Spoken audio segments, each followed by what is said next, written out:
Hello people, welcome back to our channel Shweta Jadhav 03.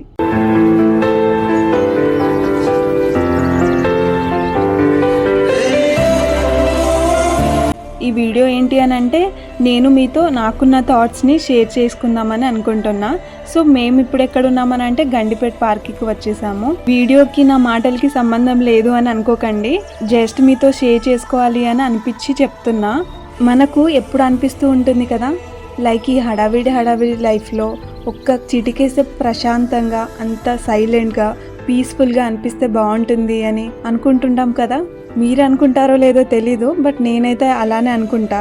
అలా అని ఈమెకి అన్ని ప్రాబ్లమ్స్ ఉన్నట్టు ఫీల్ అవుతుంది కదా అని అనుకోకండి.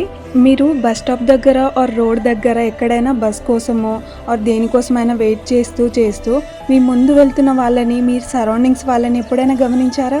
ఎవరిని పట్టించుకోకుండా ఎవరి పనిలో వాళ్ళు, ఎవరి ఉరుకులాటలో వాళ్ళు ఉంటారు కదా.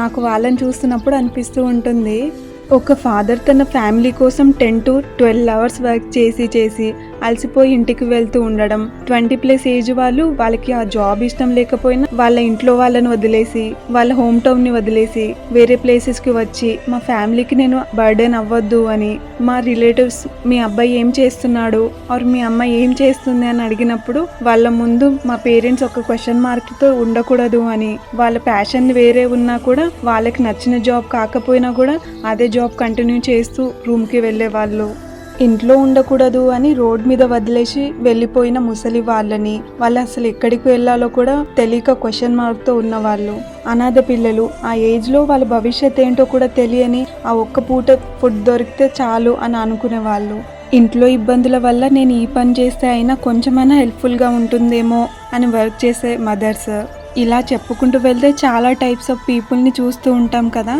అప్పుడు అనిపిస్తూ ఉంటుంది కదా, అన్ని ఇచ్చిన దేవుడు ఈ కష్టాలని, స్ట్రగుల్స్ ఇవ్వకుండా ఉండాల్సింది కదా అని. బట్ రేపు మళ్ళీ ఇదే స్ట్రగుల్ని ఫేస్ చేస్తామని తెలిసి కూడా నెక్స్ట్ డే వెళ్ళడానికి రెడీ అవుతున్నాం చూడండి.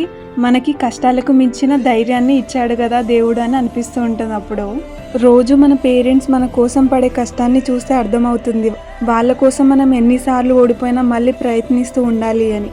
మన లైఫ్ మన చేతిలో ఉన్నప్పుడు మనం ఎందుకు బెస్ట్కి ట్రై చేయకుండా ఉండాలి? ట్రై చేస్తే తప్పేముంది? Nothing will happen until we try to achieve it. First మనం మనల్ని నమ్మితే ఏదైనా అచీవ్ చేయగలుగుతామని నేనైతే స్ట్రాంగ్గా బిలీవ్ చేస్తా. ఇది నా మాటలు మీలో ఒక్కరికి హెల్ప్ అయినా ఆర్ మోటివేషన్ లాగా ఉన్నా కూడా నేను చాలా హ్యాపీగా ఫీల్ అవుతా.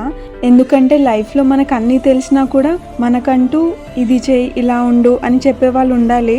ఏమో ఎవరు ఏ సిచ్యువేషన్ని ఫేస్ చేస్తున్నారో తెలియదు కదా.